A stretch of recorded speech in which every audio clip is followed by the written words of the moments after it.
My name is Sophie and I'm from the Canadian Ecology Centre. Today we're going to be looking at animal tracks in the snow. So let's go on a walk together and see what we can find.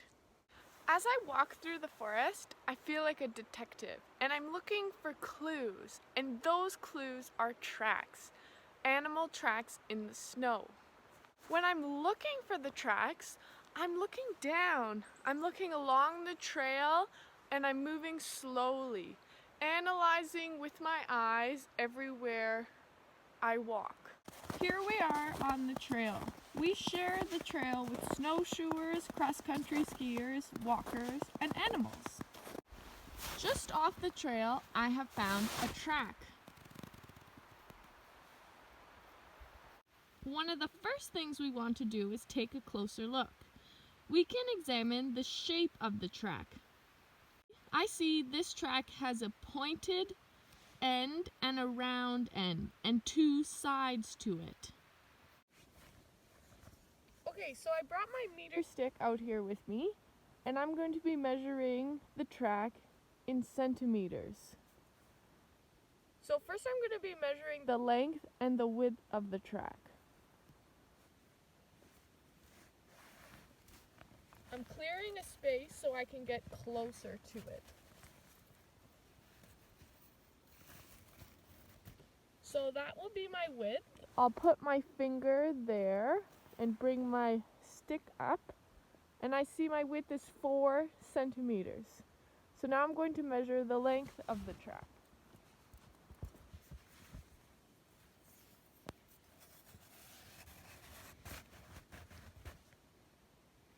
Put my fingers at the bottom and I see it's about 6 centimeters long. So now I'm going to be measuring the depth of the track. How far down does the track go into the snow? So I'm going to take my meter stick and send it all the way to the bottom where the track is. And I'm going to look at the meter stick and see where it matches up with the top of the snow. Take my glove off.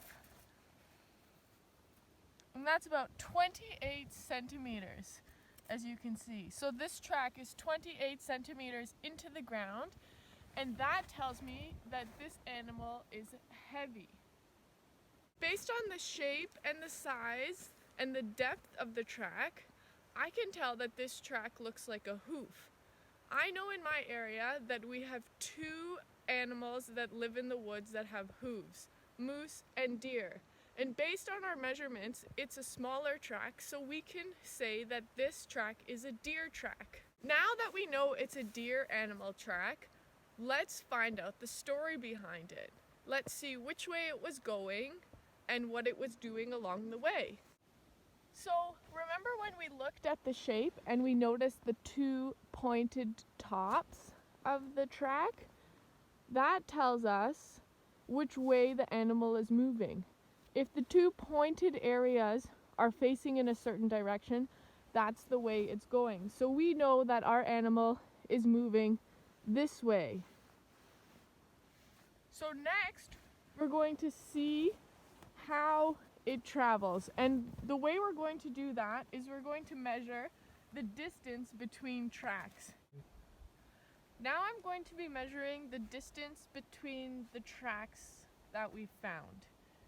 So that'll give me a little bit more of an idea of the story of how this deer is moving.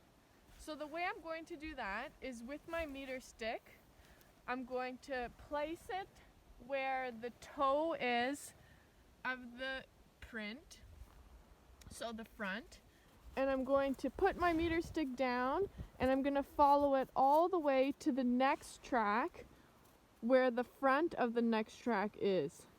And I can see that's about 61 centimeters. So the length between the 2 tracks is 61 centimeters. Let's do another one. So from the front or the toe of this track to the front or the toe of this track is again 61 centimeters. Let's try one more. So I'll place my meter stick at the toe and go all the way to the next toe. And this one, my meter stick is a little faded in this area, but this number is 58, 57, 56, 55. It's about 54 centimeters. So the first two tracks were 61 centimeters away from each other, and this one is about 54 centimeters away from each other. So those numbers are very similar, and that tells me that this deer must have been walking. So here we have some deer tracks, and we have a big space. Just like when we were measuring toe to toe, we're going to measure here. But I can't measure toe to toe with my meter stick, so I brought another tool, a tape measure. So I'm going to leave this end at my toe.